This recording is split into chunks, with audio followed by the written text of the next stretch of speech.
Ek staan vanoggend weer by die pragtige strand van ons hier by Dana Bay. Nou dit is altyd vir my verskriklik mooi. Ek is baie lief daarvoor om hier te kom stap. Dit is vir my so besonders mooi. Die see, die sonsopkoms, die lekker strand wat 'n mens kan stap as dit laagwater is. Maar ek weet nie of julle kan sien op die video's nie. Dit is nou effens laagwater vanoggend, maar die see is tog redelik rowwerig en veral hier by Dana Bay. Dis maar meer 'n visvangstrand. Dis nie 'n veilige swemstrand nie. So, dit is baie gevaarlik om hier te swem. Hier is ongelooflik baie strome wat jou kan meesleer. So, dis glad nie veilig nie. Al lyk dit so mooi en al lyk dit so lekker. Maar tog is daar so baie mense wat dit waag.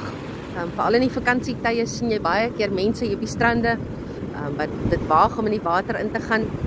En selfs ouers wat hulle kindertjies hier in die water laat speel en ek weet nie of hulle nie die borde lees nie en of hulle net onkundig is en of hulle net waaghalsig is, dit weet ek nou nie.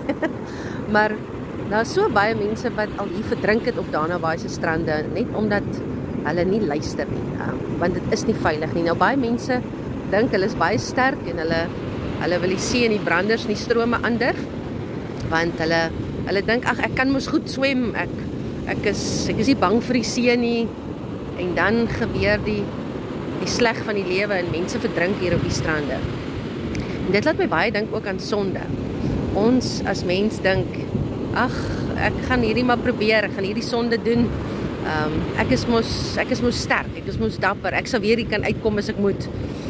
Baie keer is mense soms net onkundig en gaan toe in sonde in en doen dinge en dan word hulle meegesleer deur daai stroom van sonde en baie mense verdrink in sonde. Hulle kan nie weer daar uitkom nie. So, hierdie is sommer so 'n waarskuwingsboodskapie vir oggend. As jy besig is met sonde, kom so gou as moontlik in jou lewe daar uit. Los dit so gou as moontlik. En nie eintlik eers so gou as moontlik nie. Los dit dadelik. Moenie betrokke raak in sonde en dinge wat jy dink, ag, is okay, weet ek sal dit oorleef, ek sal weer hier uitkom. Die Here sal my weer help, weer vergewe, maar ek wil dit nou maar aanhou doen. Moenie dit doen nie. Los dit dadelik. Kom weg. Bly weg. Vlug, die Bybel sê vlug weg van dit af, vlug weg van sonde af, moenie meegesleer word deur sonde en dinge wat jy doen en dink is okay en jy gaan niks oorkom daarvan nie. Pas op dat jy nie verdrink in die strome van sonde nie.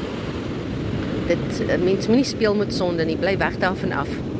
So, dis soms so ietsie uit my hart uit vandag en ek hoop jy het 'n baie mooi en geseënde dag.